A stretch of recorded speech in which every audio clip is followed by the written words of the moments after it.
Mugamba mutya abaagalwa abalungi abeekuumira ku Ssenga Phase 256 kansubira muli bulungi bamaama ne bataata. Olunaku olwaleero tugenda kwogera ku bukodyo oba ku bintu by'osobola okukola omusajja n'akusiriwala oba n'akulaluka naddala mu nsonga z'okwegatta.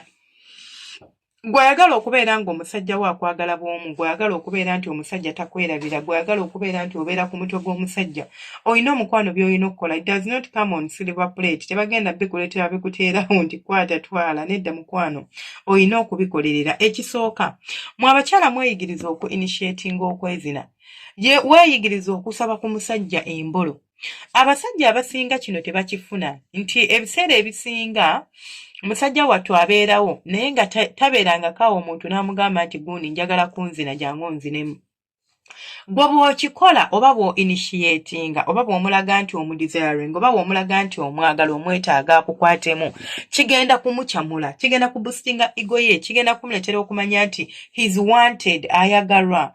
Ekyo kimuleetera okubeera nga like astandinga ground ze mu nsonga z'okwezina, anyumirwa, akyamuka, amanya nti nange banjagala, nange bannyumirwa, nange banfaako. So byonna by'okola mu nsonga z'okwegatta oba byonna by'okola ng'oli n'omusajja, bw'oba oyagala omusajja akusiriwala akutenda obuwoomi, my dear wange omulungi, omusajja gezaako okubeera nga omukwatako. Osobola okugamba nti ngenda kuinitiatinga nga mukwatako, osobola okugamba nti nze ngenda kugenda waali neemoolemoole, osobola okugamba nti ngenda kumugamba straight away nti hani njagala kunzinamu oba tugende twezine. Kyonna ekikunyumira osobola okukikola, omusajja wo n'obeera nga omuhuukinze oba n'obeera ng'omutadde mu ngalo zo ttaano ng'alobooza ku ggwe wekka. Namba 2 ky'osobola okubeera ng'okola okubeera ng'omusajja omuleetera okubeera munnange ng'akusiriwala, kwe kubeera nga bwe muba mugenda okwezina omusajja omusibako katambaala ku maaso. Nabagamba buli bw'ogezaako okuggala amaaso g'omusajja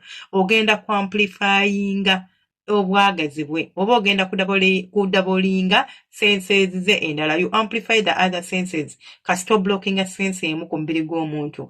So musibeko ka blindfold, otekingeko control, omulage nti leero njagala nange ebintu ofiiringeko bifiiringe, njagala omusajja akitegeere nti omwagala, akitegeere nti omudesiringa, akitegeere nti awulire yo feeling, waliwo feeling gy'ofuna ng'omuntu akuzibye amaaso nga tolabayo, nga bagenda kuzina nga amaaso like bagataddeko akawero.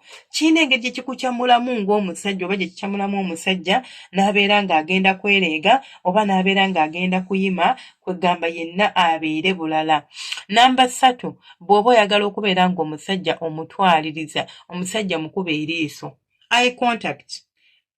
Olaba ne bw'oba ng'olina mukazi nga muli ku date n'akutunuuliza ebyo ebiiso by'omukwano, omanya omusajja mukuba eriiso naye ng'omukuba liiso lya mukwano, and make sure nti amaaso g'okanula ogakanulira ddala, nti ngakanulira ddala, sigakanula nti ngakanula nti nti like kaŋŋambe nti ntunula.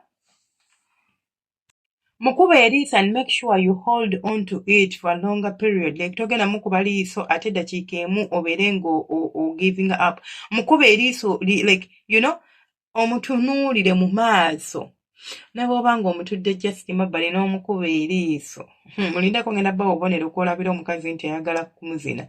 Nga muli ku ddeeti, omututte ku ddeeti n'abikola, omusabulirawo ddiya tugira toloba, togamba nti ate kannindeko oba ogenda kufiirwa. Naye bwe tugenda kubiraba olwaleero oba konsanja. Ekirala ky'olina okubeera ng'otegeera oba akabonero akalala oba akakodyo akalala k'osobola okukola okusanyusa omusajja wo mu kisenge, kwe kubeera nga omunuuna ku mukira. Waliwo kye tuyita okusinza omukira, nali nkisomesezzaako, okusinza omukira gw'omusajja. Bw'oba tokikolangako kye tuyita okusinza omukira gw'omusajja, bwe muba muli mu mukwano n'omusajja, oyina engeri gy'onuunamu omukira ng'olinga asinza omusinze, oba ontegeera, ng'olinga agusinza. Bw'oba osobola okunkolera ekyo kye tuyita okusinza omukira, omusajja agenda kubeera mu 5. kubanga buli bw'anaabeera agenda kuba alowooza ku ggwe obwongo bwonna bwonna bubeera sitaaka gy'oli aba alowooza ku musajja aba akola ki so munuunekokko ku mbolo ate oginuune bulungi onuuna ku kitwe kyo n'oyisaako olulimi yena n'awulira ng'emirembe gimukomeddewo then n'akalala k'osobola okukola omusajja n'omulekamu looko olaba omusajja ng'omaze okumuyimyayimya bulungi nnyo emmana togimuwa buwi bw'otyo mutiizingemukko mulage nti ate sigenda kuyingira aba ayagala kuyingira ng'okyuka ng'omudda waggulu ng'otandika okumuweweeta mu kifuba ng'otandika okumuzannyirako mpolampola nga tomukkiriza kuyingirirawo straight away ekyo kimuleetera okubeera anxious n'okubeera ng'atandika okwagala okumanya ki ky'obala oba ki ky'oliko ekigenda okumuleetera okuba nti aregisteringa ebikolwa byo mu mutwe gwe n'abeera nga tasobola kwerabira nga mumaze okwezina kubanga tewamwanguyiriza nnyo nsonga olina engeri gye wakizannyeemu eri polite then n'akakodyo akalala k'osobola okubeera ng'okola kwe kubeera nga okakasa nti omwagalwawo mu kwezina okwagala mu kwezina omuweeweetako osobola omukwata ku nsingo booti like mu mabbali muno n'omusika n'omuleeta kumpi naawe n'olyoka omukuba kiisi luva okwaya nowaba abadde akusimbye omukira oba abadde tannakusimba mukira it doesn't matter naye osobola okumukuba kiisi ne tuyita kitya luva okwaya n'abeera ng'akiwulira oba n'abeera ng'akitegeera engeri gye kitambulamu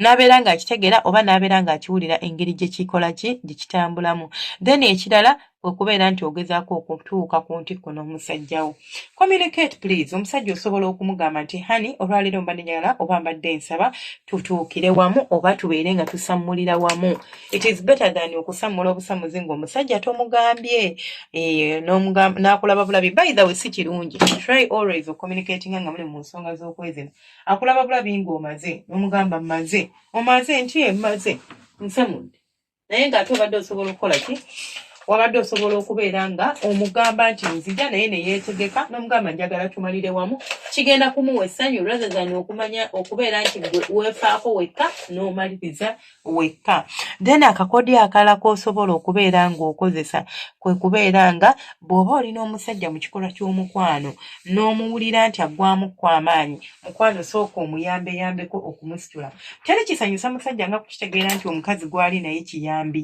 nti asobola omuyambako asobola omutetenkanya in case of anything tagenda kumulekerera ekyo kisanyusa omusajja kimuwa emirembe kimuleetera okuwulira nga alinga ali ku ntikko ya byonna kubanga olina engeri gy'okola ki gy'omubudaabuda oba gy'omulabiriramu bwe kituuka mu nsonga z'okwegatta nensigala nga nze Senga Faith 256 temwerabira kusubscribinga kulikinga n'okomentinga omukama abanjagalire abankuumire mubeere bulungi baddiya bange abalungi tubeera ne live streams zibeerayo buli lunaku ssaawa ziba 2 oba 3 ez'e Uganda temwerabira temumisinga mujje tubeere ng'ate tusoma ng'ate bwe tunyumyamu nga bwe tuseka nga bwe tunyumirwa that is the only way osobola okuconnectinga nange ng'ondabako in real time ne tunyumya ne tuseka ne tuyiga ne tukola tutya byonna tubeera tubikola mubeere bulungi mweraba once again temujjanga okoma bale kusubscribinga n'okulikinga